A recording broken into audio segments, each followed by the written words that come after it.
सगळ्यात महत्त्वाचं तर की म्हणजे टू मिनिमाइज माय जर्नी म्हणजे आपण यू पी एस सीच्या जर्नीमध्येच फोकस करूया.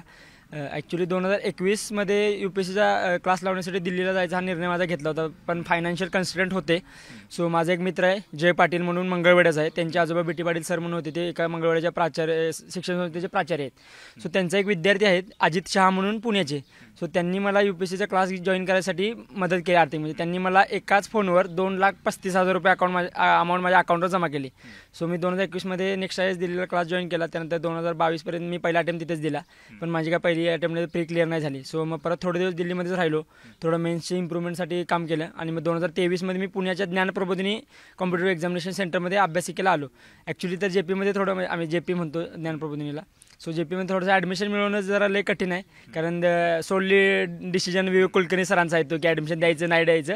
आणि ॲक्च्युली माझी प्री पण क्लिअर झाली नव्हती. मला माहीत नाही की सरांनी मला कसं काय ॲडमिशन दिलं. सो ते एक थोडं आश्चर्यच होतं, कारण भरपूर सारे माझे असे मित्र होते की त्यांना सरांनी ॲडमिशन दिलं नव्हतं. सो मग त्यानंतर 2023मध्ये मी पुन्हा एकदा प्री दिली, दुसरा अटेम्प्ट. दोन्ही मेन्स क्लिअर झाले, म्हणजे फॉरेस्टचे पण प्री क्लिअर झाले आणि सी एस सीची पण प्री क्लिअर झाली. पण मग त्यावेळी प्री नाही क्लिअर झाली आणि माझा ऑप्शनलला तितकं चांगलं जितकं मी इफर्ट द्यायला पाहिजे होते तितके दिले नव्हते. सो ते एक माझं लॅक्युनर राहून गेला. ऑप्शनलला मला 215 मार्क पडले. सो तिथं थोडं कमी पडलं आणि माझं कट ऑफ 30-35 मार्कांनी राहिला. फॉरेस्टची मेन्स नोव्हेंबरमध्ये नागपूरला दिली. मला असं वाटलं होतं की फॉरेस्टच्या मेन्सला मी चांगलं दिलं आणि मला जेवढं पाहिजे होतं तेवढं दिलं. आणि ॲटलिस्ट मला असं वाटत होतं की ॲटलिस्ट म्हणजे इंटरव्ह्यू तरी कॉल येईल असं मला वाटत होतं.